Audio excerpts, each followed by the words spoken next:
Hi guys, Judy Haddad here. This is Hit by a Truck, Part 2, Faith.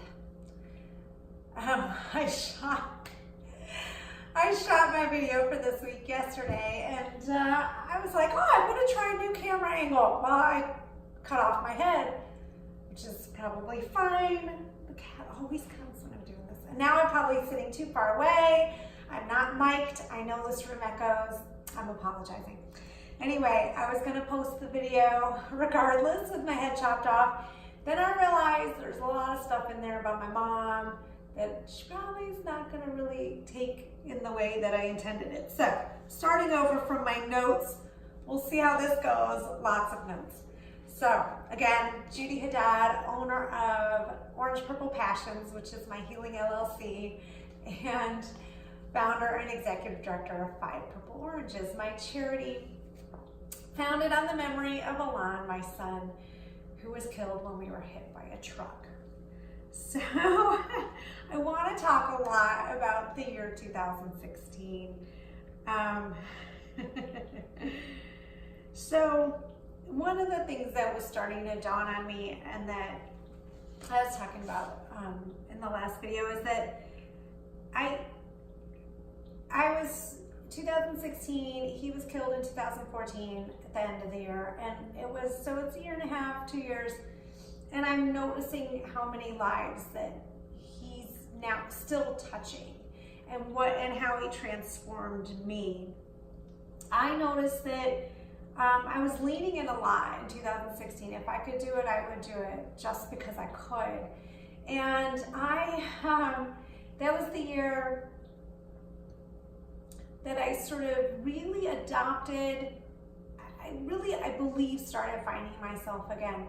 After Alon was killed, I adopted our colors because I wanted to sort of hold on to him. So purple had always been my color, orange had always been his. I had always hated the color orange.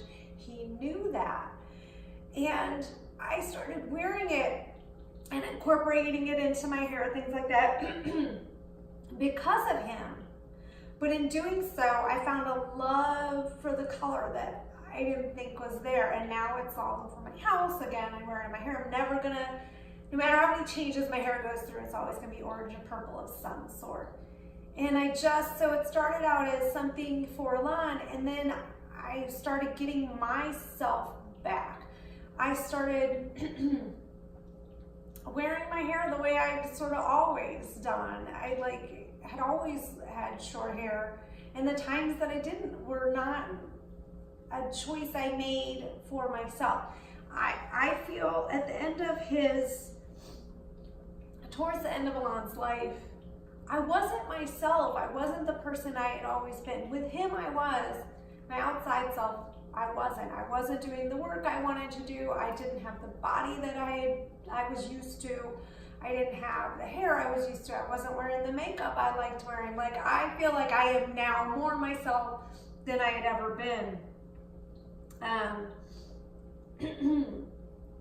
But I had been looking for that meaning in things like my hair and anything to sort of honor and memorialize him, but then it brought me back to myself, which was amazing. So 2016 was a huge part of my faith journey. I was on this search, but I don't think I understood that that's what was happening. I was in limbo. There was progress in the criminal case, but I was in a huge amount of limbo, and I didn't fully understand that. Everything I was trying, I think I got to the point where I realized everything I'm doing isn't enough. It's not going to fill that void. I can see that now. I can look back and say, oh, you were just searching for something that you no longer had and you'll never have again. I can see that clearly now. Then I'm not sure if I understood that. I think I knew I was trying to find my way to Alon. I just wasn't sure how to do it. So I was struggling with my purpose a lot. And a lot of that is a purpose had always been Elon. Like he was, I can't explain it. I had always wanted to be a mom.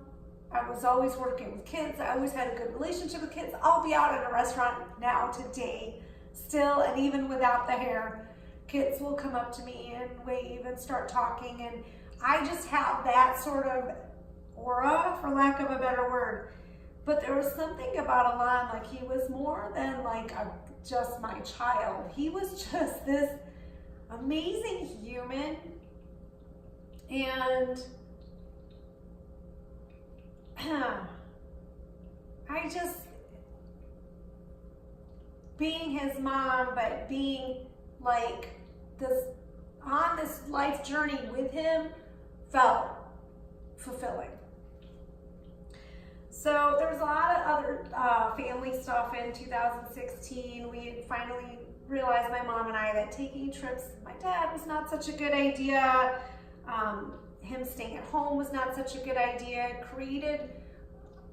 It created the need for my mom to be a caretaker. Again, he suffered a brain injury in 2013 and had a lot of other medical problems that just got worse. My mom's not a natural born caretaker, and I don't blame her. So we wanted to make sure he was getting the help he needed, because without having a situation that was good for his health, his brain wasn't going to, it was just going to deteriorate faster. So, and I feel like this was sort of the time where my mom finally understood. I saw it. I saw that she finally understood my dad's personality, what drove him, my personality, what I was really like. I don't think she got that before. She's gonna hate me for that, but that's all right. So Mom and I just started traveling together in 2016 a lot, which was a lot of fun. I think we just had the idea, if we can, so we should, we will. At that point, I had most of the settlement money, and I was just saying yes and just leaning in, figuring out where I was going. I was taking all these trips for Young Living. I appreciate now that I didn't fully understand how to really work that business model. I get it now in a way I didn't then. I was all in on the farms and the products and why I loved using the oils for my personal journey through trauma, physically and emotionally. And I still love that part of it, but I wasn't understanding that I had to treat it in a certain way. It is a business, and I wasn't grasping that. So I was taking these trips. I went to Utah several times, Canada, Idaho, Florida. Well, that was with my mom. And with Mom and I went on a nice little cruise from Montreal to Fort Lauderdale.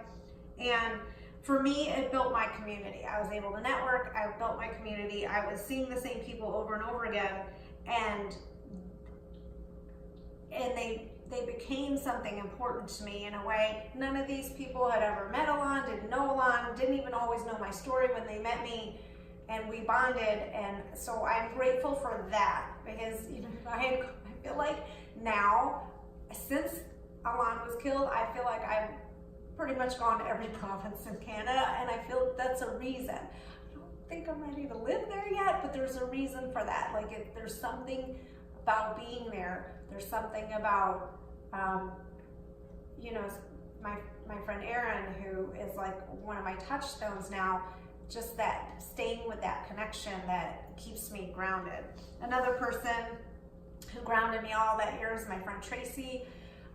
She was also my mentor and my trainer in Raindrop.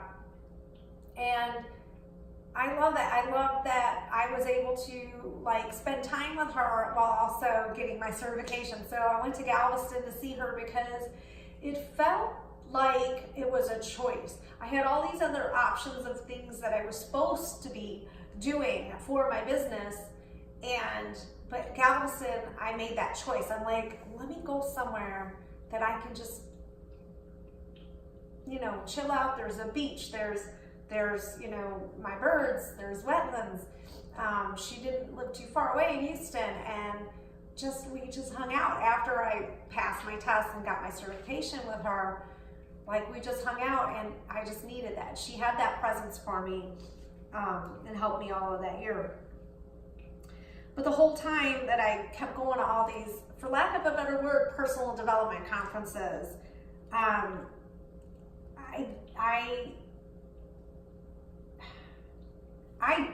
I think my mindset was, this is gonna help my business, and then if I have that business going, I can let it go while I work on these other things, and I won't worry about, hi baby, I won't worry about my house. I won't worry, because I put a lot of work into the house, making it the way Alana and I wanted it to be. I won't worry about my house. I won't worry about my car. I won't worry about that kind of stuff. Now I'm worried, but that's all right. But in reality, what are you doing? In reality, I was really, truly yearning for the truth. Ow! No, that hurts. No. So the start of my journey, my true journey to faith, began, I believe it was that September, with Ula Palooza in Minneapolis. So Ula, I met these guys. They wrote this book, Ula, Find Balance in an Unbalanced World. And it's Dave Braun and Troy Ondal, two former chiropractors that call themselves Dr. Dave and Dr. Troy. That kind of stuff drives me a little crazy, but that's okay. And I had met them, and I had met Troy, who's the Ula guru, in Utah, and I was sort of trying to explain where I was and what I felt I needed. And he's like, come to Ula, it's gonna help you're gonna break through all of this, it's gonna help your business. I'm like, okay. So I go to Ula. Their whole thing is you work on these 7 areas of your life, keeping them in balance, and even if they're out of balance, you get to the point where you're not letting something get too far below. So their 7 areas are family, faith, fun, field, which is career. They always say that, and I'm like, I think that's self-evident, but maybe it's not, and that's why they always say it. So family, fun, faith, field, finance, fitness, friends. I had felt pretty solid in all those areas except faith. And what I was trying to get across to people is that it wasn't faith in like a higher power. It was just faith in anything. And I didn't work I hadn't worked the program. I had the book. I wasn't reading it. I don't know. But when I went to the conference, for lack of a better word, it was very helpful, but it was clear to me that they didn't still quite get it. Like Dr. Troy was still sort of talking about church, and Dr. Dave got it because his nephew had died of cancer, but I still wasn't there. And the funny thing is, they had asked me at the end of it, they had asked me to be in their next book, Ula for Women, and tell my story. And Dr. Dave reached out to me on New Year's Eve of 2016 and asked me that. And then I couldn't. My story in my head, my story wasn't written yet. And if it's gonna be written, shouldn't it be written by me?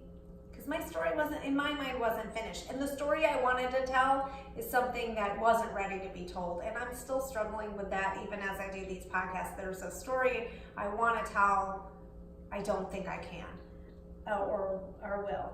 But then I thought, you know, if I'm going to tell my story, I think I need to tell my story. So it was nice to be asked. So a lot was also going on in 2016 that led to that trip. The DA, the criminal case was sort of up and down, and I kept checking in constantly with the DA's office and the sheriff's office, because I was like, this is it. you have all the information, you've got to be ready to go. I didn't know what the holdup was. I was in limbo hell, and I wasn't trusting. So that was a big part of my faith journey. I wasn't trusting in the process. I definitely wasn't trusting the DA, and I see now that I wasn't trusting in the investigators. I just wasn't trusting that any of it was going to happen. I now know I was wrong to feel that way, but that's all right. So, also I was creating I know I'm bouncing around a little bit, sorry. But my charity was also, as I was struggling for purpose, I could see that I needed to do something bigger for Alon. As I saw that he was touching all these lives, as I touched on in the beginning of the video here. So I was in the process of forming the charity. It was really important to me that it be a charity and not a foundation. I have no legacy. There's no one I can give a foundation to, no one in my family to hand it down to. A foundation to me would have been a limited goal, family control. And we wanted a global charity that would outlive Alon's name, outlive my time on this earth, and would help as many people with a broader mission as possible. I had a really wide vision for this. So 5 Purple Oranges was something I was working on at that time. And I felt when I went to ULA, I truly felt that, I was getting my body back where I needed to be. I was doing a ton of yoga in my walks. My businesses were, I thought I understood what I was doing with them. I was definitely leaning into fun. I sort of pulled back a little bit, I think, towards the end of 2016, where I was kind of like, maybe I need to stop. But at that point, I was still leaning into fun. Anything I could do for fun, I would. Family, definitely was spending time with my parents, but that's always infused a lot of sadness. My mom and I don't always agree on how to take care of my dad. My dad, with his brain injury, he can tend to react like a manipulative toddler, so that can create problems. My finance, I felt okay in that goal at that time. Field, again, I felt okay in that time. I said all that. And friends, like I was definitely felt good in the friends department. But most of my friends were spread out across the country and the world. So that was not, I just felt like that was not my time to work on any of those. I really, really wanted to work on my faith, but I still didn't even understand it when we were going through the whole program. And at the end of the program, they ask you've written down all these goals. These are the things you're working on. These are the action steps you're going to take to do them. What's that goal in your heart that you haven't spoken aloud? And I realized that mine was trust, and mine was trusting in one particular person.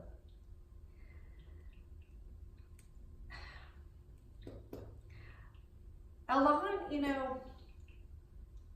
I can't describe to you how important the criminal case was to me.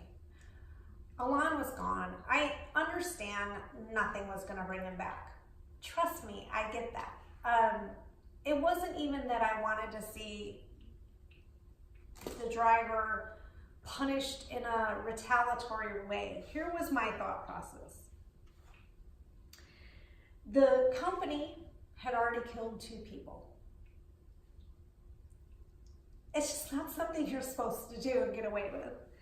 The driver was, I think, 68 when he hit Alon, and only recently had I think, his 5th DUI. So when you are still in your 70s, and he had bad reports from other states of his driving. So when you would reach that age and you have not learned from mistakes, you're still making the same mistakes. Why? Why should we give you a pass? As society, why should we then give you a pass? If you're making mistakes and your mistakes lead to someone's death, why should we give you a pass? That was just so strong in me. And then the other thing that really, and I'm still sort of fighting for, was it, I sort of knew by then how much time. You're gonna have a sloppy edit because I got a phone call interrupting my video. The investigators had put so much time and effort and weren't even given that time by their department to work on this case. So I just felt like this can't just go for nothing. At the end of the day, will it assuage me to see the work they've done and to see what they've discovered to help prosecute this man? Nothing brings back Alon. That work needs to go to the DA. The DA needs to recognize the truth and the facts and move forward with prosecution. So, you know, I couldn't trust them. I didn't trust the DA. I didn't trust the process. I had no faith. But to me, Ula, this September of 2016, this was my trigger to the start of my journey to faith. I want to say September. I know they had one in November. Now I'm thinking this was the one in November, but that's all right. 2016. So in my mind, you know, when they asked me to write my story wasn't over. My story was just beginning. So, more next time. Thanks for watching.